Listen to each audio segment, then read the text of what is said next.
जय श्री राधे कृष्ण। आप सभी का आपके अपने YouTube channel BK Mishra present में बहुत बहुत स्वागत है। आइए आज आप सब सुनेंगे श्रावण मास महात्म्य कथा में 7वें अध्याय की कथा। तो बोलिए प्रेम से भगवान भोलेनाथ की जय, माता पार्वती की जय, सर्वदेवी देवता की जय। ईश्वर बोले सनत कुमार से कि हे सनत कुमार, अब मैं अति उत्तम भौम व्रत का वर्णन करूंगा, जिसके अनुष्ठान मात्र से वैधव्य नहीं होता है। विवाह होने के पश्चात 5 वर्षों तक यह व्रत करना चाहिए। इसका नाम मंगला गौरी व्रत है। यह पापों को नाश करने वाला है। विवाह के पश्चात प्रथम श्रावण शुक्ल पक्ष में पहले मंगलवार को यह व्रत आरंभ करना चाहिए। केले के खंभों से सुशोभित एक पुष्प मंडल बनाना चाहिए और उसे अनेक प्रकार के फलों तथा रेशमी वस्त्रों से सजाना चाहिए। उस मंडप में अपने सामर्थ्य के अनुसार देवी की स्वर्णमयी अथवा अन्य धातु की बनी हुई प्रतिमा स्थापित करनी चाहिए। उस प्रतिमा को 16 उपचारों से, 16 दुर्वा दलों से, 16 चावलों से तथा 16 चने की दालों से मंगला गौरी नामक देवी की पूजा करनी चाहिए और 16 बत्तियों से 16 दीपक जलानी चाहिए। दही तथा भात का नैवेद्य भक्ति पूर्वक अर्पित करनी चाहिए। देवी के पास ही पत्थर का शील तथा लोढ़ा स्थापित करनी चाहिए। 5 वर्ष तक इस प्रकार से करने के पश्चात उद्यापन करना चाहिए। माता को वायन प्रदान करना चाहिए, जिसकी विधि आप सुनिए। अपने सामर्थ्य के अनुसार एक पल प्रमाण स्वर्ण की अथवा उसके आधे प्रमाण की अथवा उसके भी आधे प्रमाण की मंगला गौरी की प्रतिमा निर्मित करानी चाहिए। अपनी शक्ति के अनुसार स्वर्ण आदि के बने तंडूल पूरित पात्र, उस पर वस्त्र तथा रमणीय कंचू की ओढ़नी रख करके उन दोनों के ऊपर देवी की प्रतिमा स्थापित करनी चाहिए। पास में चांदी से निर्मित शील तथा लोढ़ा रखकर माता को वायन प्रदान करना चाहिए। इसके बाद 16 सुवासिनियों को प्रयत्न पूर्वक भोजन कराना चाहिए। हे विप्र, इस विधि से व्रत करने पर 7 जन्मों तक सौभाग्य बना रहता है और पुत्र पौत्र आदि के साथ साथ संपदा विद्यमान रहती है। सनत कुमार बोले कि सर्वप्रथम इस व्रत को किसने किया था और किसको क्या फल प्राप्त हुआ? हे शंभो, जिस तरह से मुझे इसके प्रति निष्ठा हो जाए, कृपा करके वैसा ही बतलाइए। ईश्वर बोले कि हे सनत कुमार, पूर्व काल में कुरु देश में श्रुतिकीर्ति नामक एक विद्वान, कृतिशाली, शत्रुओं का नाश करने वाला, 64 कलाओं का ज्ञाता तथा धनुर्विद्या में कुशल राजा हुआ था। पुत्र के अतिरिक्त अन्य सभी शुभ चीजें उस राजा के पास थी। अतः वह राजा संतान के विषय में अत्यंत चिंतित हुआ और जब ध्यान पूर्वक देवी की आराधना करने लगा, तब उसकी कठोर तपस्या से देवी प्रसन्न हो गई और उससे यह वचन बोली कि हे सुव्रत, वर मांगो। श्रुतकीर्ति बोला कि हे देवी, यदि आप मुझ पर प्रसन्न हैं तो मुझे सुंदर पुत्र दीजिए। हे देवी, आपकी कृपा से अन्य किसी भी वस्तु का अभाव नहीं है।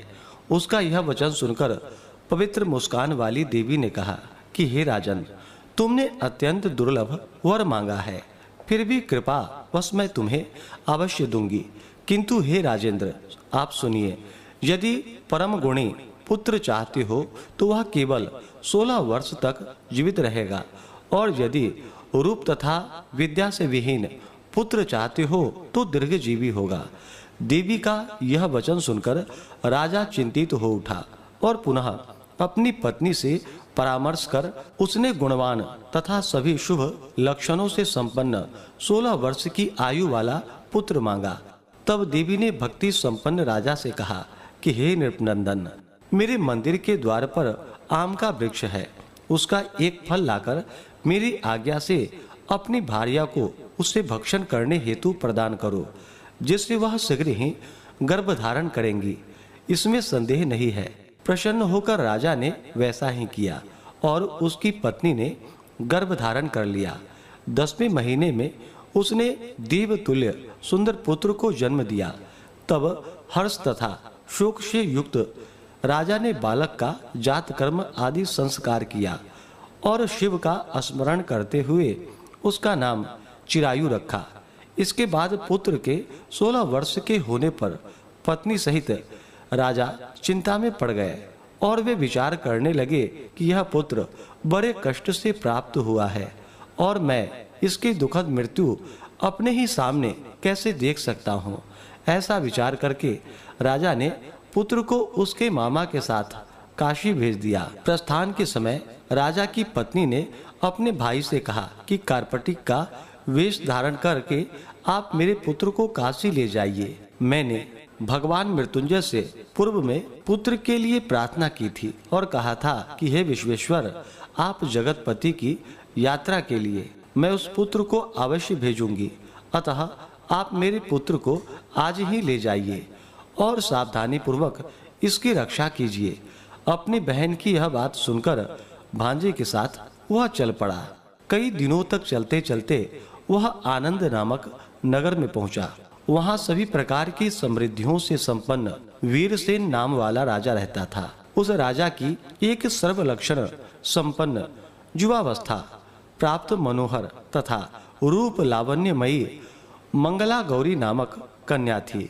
सभी उपमानों को तुच्छ कर के सौंदर्य अभिवृद्धि को प्राप्त वह कन्या किसी समय सखियों के साथ नगर के उपवन में क्रीड़ा करने के लिए गई हुई थी।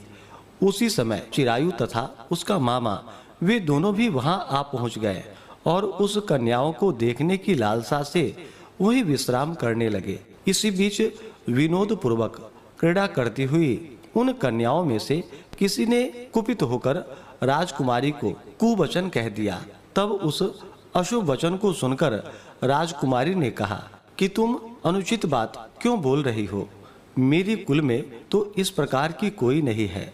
मंगला गौरी की कृपा से तथा उनके व्रत के प्रभाव से विवाह के समय जिसके सर पर मेरा हाथ से अक्षत पड़ेंगे, हे सखी, वह यदि अल्प आयु वाला भी होगा तो भी वह चिरंजीवी हो जाएगा। इसके बाद वह सभी कन्याएं अपने अपने घर चली गईं। उसी दिन राजकुमारी का विवाह था। बालिक देश के दृढ़धर्मा नामक राजा के सुकेतु नाम वाले पुत्र के साथ उसका विवाह निश्चित किया गया था। वह सुकेतु विद्याहीन, कुरूप तथा बहरा था। तब सुकेतु के साथ आए हुए उन लोगों ने विचार किया कि इस समय कोई दूसरा श्रेष्ठ वर ले जाना चाहिए और विवाह संपन्न हो जाने के पश्चात वहां सुकेतु पहुंच जाए। उन लोगों ने चिरायु के मामा के पास जाकर याचना की कि आप इस बालक को हमें दे दीजिए, जिससे हमारा कार्य सिद्ध हो जाए। इस पृथ्वी पर परोपकार के समान दूसरा कोई धर्म नहीं है। उनकी बात सुनकर चिरायु का मामा मन ही मन बहुत प्रसन्न हुआ, क्योंकि इसने उपवन में पहले ही कन्या मंगला गौरी की बात सुन ली थी। फिर भी उसने एक बार कहा कि आप लोग इसे किस लिए मांग रहे हैं? कार्य की सिद्धि हेतु वस्त्र, अलंकार आदि मांगे जाते हैं, वर तो कभी भी नहीं मांगा जाता। तथापि आप लोगों का सम्मान रखने के लिए मैं इसे दे रहा हूँ। इसके बाद चिरायु को वहां से ले जाकर उन लोगों ने विवाह संपन्न करवाया। सप्तपदी आदि के हो जाने पर रात्रि में शिव पार्वती की प्रतिमा के समक्ष उस चिरायु ने हर्षयुक्त होकर मंगला गौरी के साथ शयन किया। उसी दिन चिरायु के 16 वर्ष पूर्ण हो चुके थे और अर्धरात्रि में साक्षात काल, जो कि सर्प रूप में वहां आ गया। इसी बीच संयोगवश राजकुमारी जाग गई। उसने उस महासर्प को वहां देखा और वह भय से व्याकुल होकर कांपने लगी। तभी उस कन्या ने धैर्य धारण कर 16 उपचारों से सर्प की पूजा की और पीने के लिए उसे दूध दिया। उसने दीनता भरी वाणी में उस सर्प की प्रार्थना तथा स्तुति की। मंगला गौरी प्रार्थना करने लगी कि मैं उत्तम व्रत को करूंगी जिससे मेरे पति जीवित रहे। ये जिस तरह से चिरकाल तक जीवित रहे, आप वैसा ही कीजिए। इतने में सर्प वहां स्थित एक कमंडलू में प्रवेश कर गया और उस मंगला गौरी ने अपनी कंचुकी से उस कमंडलू का मुंह बांध दिया। इसी बीच उसका पति अंगराई लेकर जाग गया और अपनी पत्नी से बोला कि हे प्रिय, मुझे भूख लगी है। तब वह अपनी माता के पास जाकर खीर, लड्डू आदि लेकर आई और उसके द्वारा दिए भोज्य पदार्थों को उसने प्रसन्न मन होकर के खाया। भोजन के पश्चात हाथ धोते समय उसके हाथ से अंगूठी गिर पड़ी। तांबूल खाकर वह पुनः सो गया। इसके बाद मंगला गौरी कमंडलू को फेंकने के लिए जाने लगी। विधि की कैसी गति है कि उस कमंडलू में से बाहर की ओर जगमग करती हुई हार कांति को देखकर वह आश्चर्यचकित हो गई। घट में स्थित उस हार को उसने अपने कंठ में धारण कर लिया। इसके बाद कुछ रात शेष रहते ही चिरायु का मामा आकर चिरायु को ले गया। इसके बाद वर पक्ष के लोग सुकेतु को वहां ले आए। उसे देख मंगला गौरी ने कहा कि यह मेरा पति नहीं है। तब उन सभी ने उससे कहा कि हे शुभे, तुम यह क्यों बोल रही हो? यह तुम्हारा कोई परिचायक हो तो उसे हम लोगों को बतलाओ।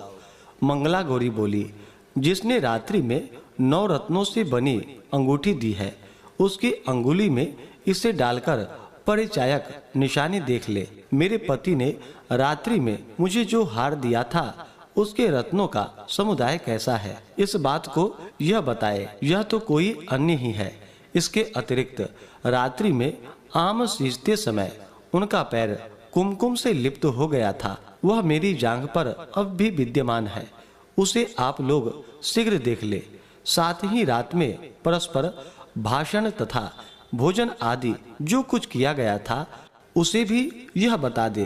तब यह निश्चय है कि यही मेरा पति है। इस प्रकार उसका वचन सुनकर सभी ठीक है कहने लगे। किंतु जब एक भी बात न मिली तब सभी ने सुकेतु को उसका पति होने से निषिद्ध कर दिया और वर पक्ष वाले जिस तरह से आए थे उसी तरह से चले गए। इसके बाद अपने वंश को बढ़ाने वाले महान यश से संपन्न तथा परम मनस्वी मंगला गौरी के पिता ने अन्न पान आदि का सत्र चलाया। उन्होंने वर पक्ष का वृतांत कानों कान सुन लिया कि स्वरूप से कुरूप होने के कारण लोगों के द्वारा किसी अन्य को वर के रूप में आदर पूर्वक लाया गया था। तब उन्होंने अपनी कन्या को पर्दे के भीतर बिठा दिया। इसके बाद 1 वर्ष बीतने पर यात्रा करके चिरायु अपने मामा के साथ यह देखने के लिए आया कि विवाह के बाद वहां क्या हुआ। तब उसे गवाक्ष के भीतर से देखकर वह मंगला गौरी अत्यंत प्रसन्न हुई और माता पिता से बोली कि मेरे पति आ गए हैं। राजा ने अपने कुटुंब जनों को बुलवाकर पूर्व में कहे गए सभी परिचायकों को निशानी के रूप में देखकर मंद मुस्कान वाली अपनी कन्या चिरायु को सौंप दी। राजा ने श्रेष्ठ जनों को साथ लेकर विवाह का उत्सव कराया। इसके बाद राजा वीरसेन ने वस्त्र आभूषण आदि सेना, घोड़े, रथ और अन्य भी बहुत सी सामग्रियां देकर उन्हें विदा किया। उसके बाद कुल को आनंदित करने वाली वह चिरायु पत्नी तथा मामा को साथ लेकर सेना के साथ अपने नगर पहुंचा। लोगों के मुख से उसे आया हुआ सुनकर उसके माता पिता को विश्वास नहीं हुआ। उन्होंने सोचा कि प्रारब्ध अन्यथा कैसे हो सकता है। इतने में वह अपने माता पिता के पास आ गया और स्नेह से परिपूर्ण वह चिरायु भक्ति पूर्वक उनके चरणों में गिर पड़ा। तब अपने पुत्र का मस्तक सूंघकर उन दोनों ने परम आनंद प्राप्त किया। पुत्र वधू मंगला गौरी ने भी सास ससुर को प्रणाम किया।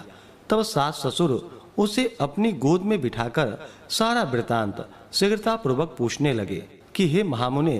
तब पुत्र वधू ने भी मंगला गौरी के उत्तम व्रत महात्म्य तथा जो कुछ घटित हुआ था वह सब वृतांत बतलाया। हे सनत कुमार, मैंने आपसे इस मंगला गौरी व्रत का वर्णन कर दिया। जो कोई भी इसका श्रवण करता है अथवा जो इसे कहता है उसके सभी मनोरथ पूर्ण हो जाते हैं, इसमें संदेह नहीं है। सूत जी बोले कि हे ऋषियों, इस प्रकार शिव जी ने सनत कुमार को यह मंगला गौरी व्रत बतलाया और उन्होंने सभी कार्यों को पूर्ण करने वाले इस व्रत को सुनकर महान आनंद को इस प्रकार से श्री स्कंद पुराण के अंतर्गत ईश्वर सनत कुमार संवाद में श्रावण मास महात्म्य में मंगला गौरी व्रत कथन नामक 7वां अध्याय पूर्ण हुआ। तो बोलिए प्रेम से भगवान भोलेनाथ की जय, माता पार्वती की जय, सर्वदेवी देवता की जय। तो आशा करता हूँ कि यह जानकारी आपको अच्छा लगा हो। ऐसे ही ज्ञानवर्धक जानकारियाँ प्राप्त करते रहने के लिए, व्रत पूजा के बारे में जानने के लिए, कथा को सुनने के लिए चैनल पे अगर आप पहली बार आए हैं तो चैनल को लाल बटन दबा करके सब्सक्राइब करें, साथ में बेल आइकन घंटी को दबाएं ताकि आने वाली वीडियो का नोटिफिकेशन आपको समय से मिलता रहे।